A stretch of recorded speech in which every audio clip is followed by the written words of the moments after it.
Менің үміткерім болды. Баласаған Бекзат. Қысқартшы. В смысле қысқартшы? Тоқтайды. Сен құсап таудан тауға секіріп жүргенше лучше үміткер келмей қойған жақсы. Таныстық тоқтайды сіздерде. Жақсы.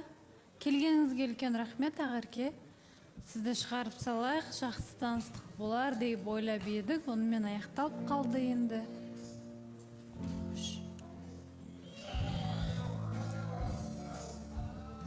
Баласа ханым. Жайғасыңыз. Ау. Баласа ханым, осында бір зат айтып жіберсем енді. Жалпы Бекзат таныс тоқтатып жатыр ғой, бір себеп бар сияқты оғанда. Бөлек. Алдында бір нәрсе байқап қалған болатын, бір зат. Мадинаның телефона өзіме бір зат жіберу керек болған, сол кезінде бір видео байқап қалдым. Қандай? Екеуі сыртта кездескен ба, Бекзат Мадинаның аяқ киімін бауын байлап, уақытын қарасам бір таңғы 4-те метрода.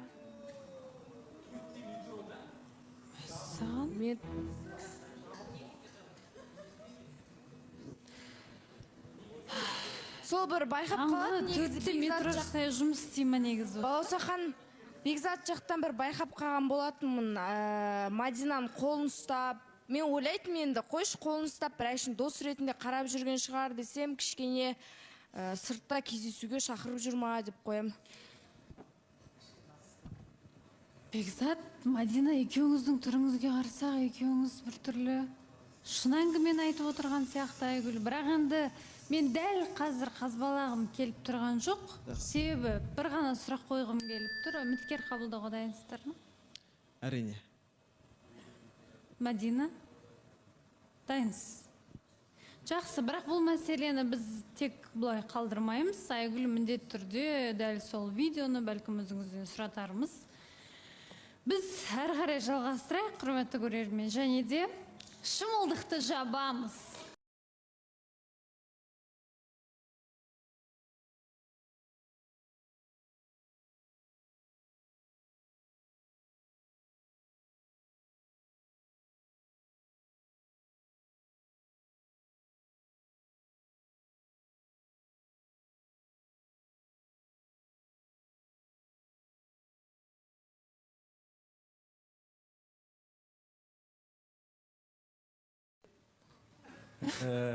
Айдана қандай қатысы бар?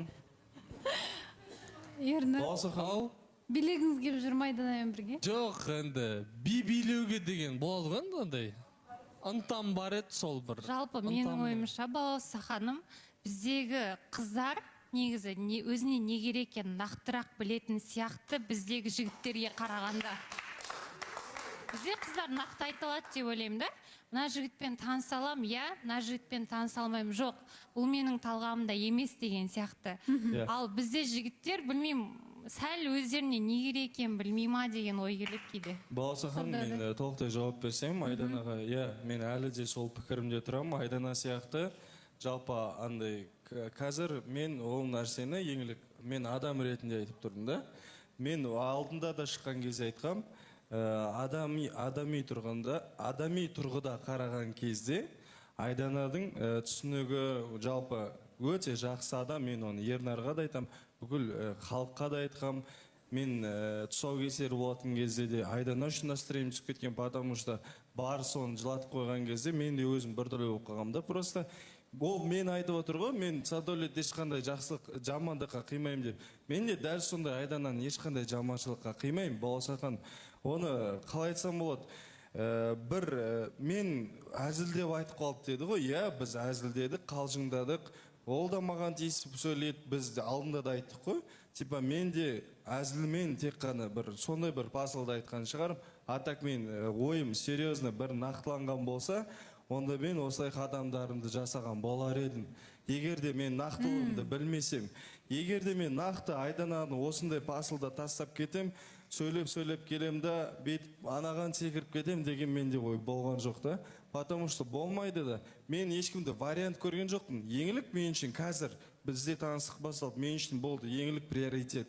Ол қалай қараңыздар, мейлі маған біреу бір нәрсе десін, сөздер қайталанып жатыр, просто анау мынау деп жатыр ғой, айта берсін.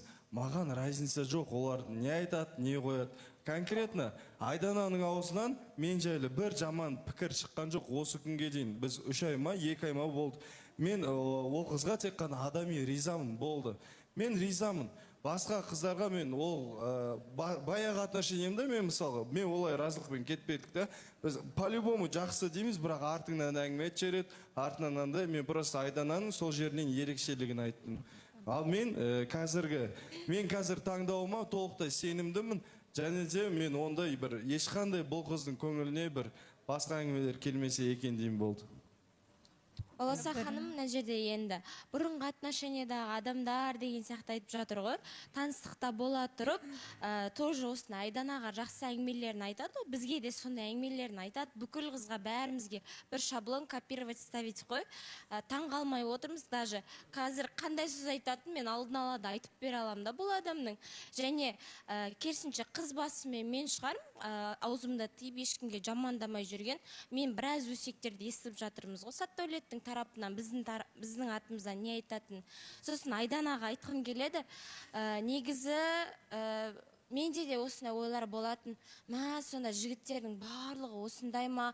Одан кейін мен не только жігіт адам баласына сенбей қалам ғой деген сияқты жүрегім қарайып кете ма деп қатты қорқатын емше, бірақ өмірде неше түрлі адам болады, жігіттердің бәрі бірдей емес екен. Одан да тұра алатын жігіттер бар, артынан өсек айтпайтын жігіттер болады. Және сөзінде шынымен Айданаға солай айтқым келеді. Үмітіңізді үзбеңіз, болашақта сізге жақсы үміткерлер келеді. Сөзінде тұра алатын жігіттер бар, және біздің де жігіттердің арасында барлығы ондай емес деп ойлаймын. Просто бір адамның кесірі сондай бір қыздың жүрегіне, бір қыздың өмірлік мақсаттарына зиян тимес екен деймін. Иә, рахмет. Бұл кісінің вообще сөйлегені де мен үшін маңызы жоқ. Мен маңызды ма деп сұраған жоқ, мен Балауса ханымға айтып беріп жатырмын. Менің тарапыма онда ештеңе айтпау керек еді. Расул? Сен содан кейін мамаңа айтып қой, менің тарапыма ештеңке жазбақ қойсын, хорошо? Менің анам жайлы мүлде тақырып қозғалмасын. Комментарийға жазбақ Жақсы, қыздар, жігіттер. Мен қайғайсың, мен бір нәрсе айтесің, Балауса ханым. Сатдәулет, Зарина.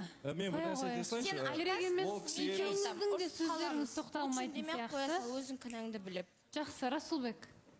Мен мынау Айдананы түсінбей отырмын да. Мына жерде енді жасы үлкен қыз ғой бізде, енді осы жерде отырған. Өзінен кішкентай бір жігіттерден үміт алып қап, одан кейін бет ортасына түскен сияқты бір деңгейлерді айтып отыру, кішкене ол қыз басына өзіне кішкене сын болады деп ойлаймын өзімше. Өйткені бұл жерде енді жарайды Сатдәулетпен болмай қалды бұл өткен шақта. Енді қазіргі шақта алдыға жүріп, еңлікке сөз салып, енді өзінің қолынан келгенін барлығын көрсетіп атқаннан кейін өткен дүниелерді қазбалай отырып, қазір бір ортасына түсіп отқан сияқты көрініп қалуы, ол сәл қателеу сияқты болды деп ойлаймын негізі.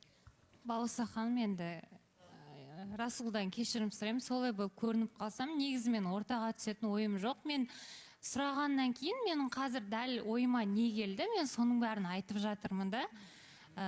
Үлкен қыз ғой деген сияқты айтса да, білмеймін, енді мен жасқа байланысты тиісетіндерді онша түсінбеймін да. Білмеймін, енді қалай айтуға болады. Сен жасың үлкен ғой бір нәрсе деп айтады да. Бірақ мен деген, білмеймін, әлі өзімді бір 30-дағы бір әйел сияқты сезінбеймін да. Мен өзім әлі өзімнің жасым үшін, өзім үшін мен әлі жаспын да.